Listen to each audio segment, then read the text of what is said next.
Hello everyone, welcome back to this channel. I hope you all are doing well and practicing English every single day. তো আজকের ভিডিওতেও আমি আপনাদের সাথে share করব খুবই গুরুত্বপূর্ণ দুই ধরনের অ্যাডভান্সড ইংলিশ সেন্টেন্স স্ট্রাকচার, যেগুলো আপনাদের ডেইলি লাইফে ইংলিশে কথা বলার জন্য অনেক ইউজফুল হবে। তো ভিডিওটা কিন্তু স্কিপ করলে চলবে না, ভিডিওটা একদম প্রথম থেকে শেষ পর্যন্ত দেখুন, যাতে এই দুটি স্ট্রাকচারের ব্যবহার খুব ভালোভাবে আপনারা বুঝে যান। তো চলুন দেরি না করে তাহলে আজকের ভিডিওটা শুরু করা যাক।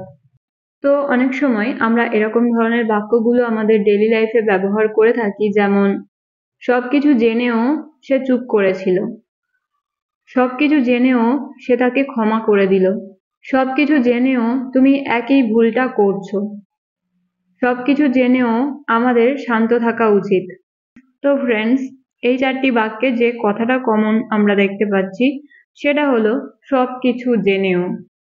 তো যদি আমরা সেন্টেন্সে এই কথাটা বলি ইংলিশে, তাহলে আমাদের ইংলিশে যে ফ্রেজটার ব্যবহার করতে হবে সেটা হলো নোয়িং এভরিথিং। নোয়িং এভরিথিং অর্থাৎ সবকিছু জেনেও। এই ফ্রেজটার বাংলা অর্থ হলো সবকিছু জেনেও। তো এই টাইপের বাক্যগুলোকে বলতে হলে কমপ্লিট সেন্টেন্স স্ট্রাকচার হবে, ফার্স্টে বলতে হবে নোয়িং এভরিথিং এবং শেষে বলতে হবে কমপ্লিট সেন্টেন্স। তাহলেই আমরা এই টাইপের বাক্যগুলো কিন্তু খুব সহজে ইংলিশে বলতে পারবো। তো চলুন তাহলে এবার এই বাক্যগুলোকে বাংলা থেকে ইংলিশে দেখা যাক, তাহলে আপনাদের কাছে বিষয়টা আরো ভালোভাবে ক্লিয়ার হয়ে যাবে। তো প্রথম এক্সাম্পলটা হলো সবকিছু জেনেও সে চুপ করেছিল। সবকিছু জেনেও সে চুপ করেছিল। Knowing everything, he still kept quiet. Knowing everything, he still kept quiet. পরের এক্সাম্পল, সবকিছু জেনেও তুমি একই ভুলটা করেছো। সবকিছু জেনেও তুমি একই ভুলটা করেছো। Knowing everything, you still made the same mistake. Knowing everything, you still made the same mistake. সবকিছু জেনেও সে তাকে ক্ষমা করে দিল। সবকিছু জেনেও সে তাকে ক্ষমা করে দিল। Knowing everything, she forgave him. Knowing everything, she forgave him. ওকে, পরের এক্সাম্পল, সবকিছু জেনেও আমাদের শান্ত থাকা উচিত। Knowing everything, we should stay calm. Knowing everything, we should stay calm. অর্থাৎ সবকিছু জেনেও আমাদের শান্ত থাকা উচিত। সবকিছু জেনেও শিক্ষক ছাত্রকে বকেননি। Knowing everything, the teacher did not scold the student. Knowing everything, the teacher did not scold the student. One more example, সবকিছু জেনেও আমার বন্ধু আমার পাশে ছিল।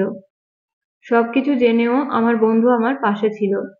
Knowing everything, my friend stayed by my side. Knowing everything, my friend stayed by my side. ওকে, তো friends, এই স্ট্রাকচারটা দিয়ে আমি আপনাদের 6টা এক্সাম্পল দেখালাম। তো আশা করছি আপনারা বুঝতে পারলেন যে কিভাবে এই বাক্যগুলোকে ইংলিশে বলতে হবে, রাইট? তো এবার তাহলে একটা বাক্যের ইংরেজি আপনারা বলার চেষ্টা করবেন।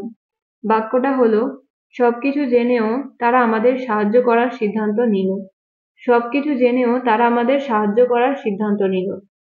তো এই বাক্যটা আপনারা ইংলিশে কিভাবে বলবেন সেটা কমেন্টে লিখে জানান। তো ফ্রেন্ডস, এটা ছিল প্রথম সেন্টেন্স স্ট্রাকচার। আশা করছি আপনারা এই স্ট্রাকচারটা ভালোভাবে বুঝতে পারলেন। এবার আমরা দেখব পরের sentence structure.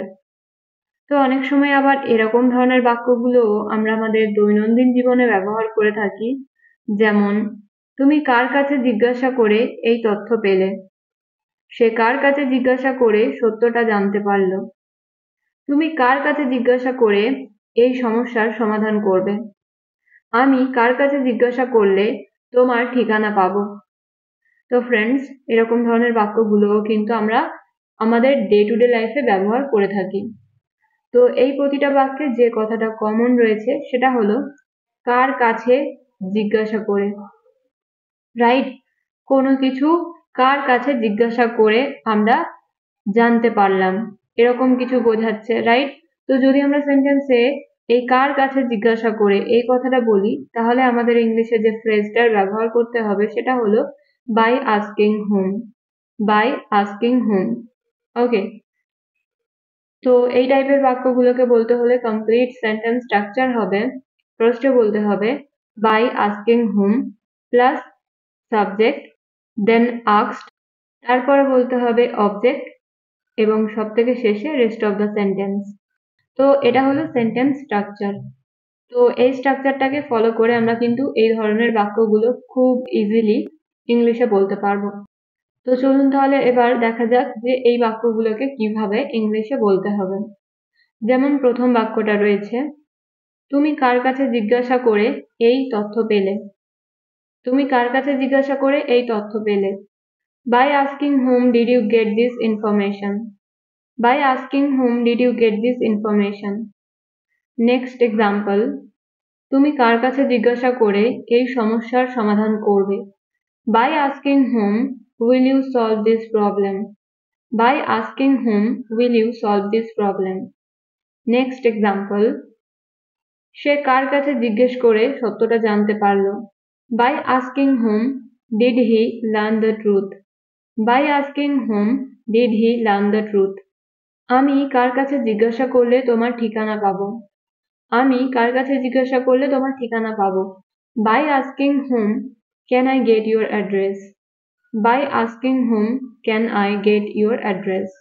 One more example, আমরা কার কাছে জিজ্ঞাসা করে নিয়মটা ভালোভাবে বুঝতে পারবো? আমরা কার কাছে জিজ্ঞাসা করে নিয়মটা ভালোভাবে বুঝতে পারবো? তো এই বাক্যটা ইংলিশে হবে by asking whom can we understand the rule clearly? By asking whom can we understand the rule clearly? তো ফ্রেন্ডস, অলরেডি এই স্ট্রাকচারটার ব্যবহার করে আমি আপনাদের 5টা এক্সাম্পল দেখালাম। আশা করছি আপনারা এই স্ট্রাকচারটার ব্যবহারও খুব ভালোভাবে বুঝতে পেরেছেন। তো এবার একটা বাক্যের ইংরেজি এই স্ট্রাকচারটার ব্যবহার করে আপনাদের বলতে হবে। তো বাক্যটা হলো, তারা কার কাছে জিজ্ঞাসা করে হারানো বইটি পেল? তারা কার কাছে জিজ্ঞাসা করে হারানো বইটি পেল? তো এই বাক্যটা আপনারা ইংলিশে কিভাবে বলবেন সেটা কমেন্টে লিখে জানান। ওকে, আই হোপ আপনারা এই বাক্যটার ইংরেজি সবাই বলতে পারবেন। সো এই ছিল আজকের ভিডিও। তো ভিডিওর প্রথমেই বলেছিলাম যে আজকের ভিডিওতে আমি আপনাদের সাথে 2 ধরনের সেন্টেন্স স্ট্রাকচার শেয়ার করব।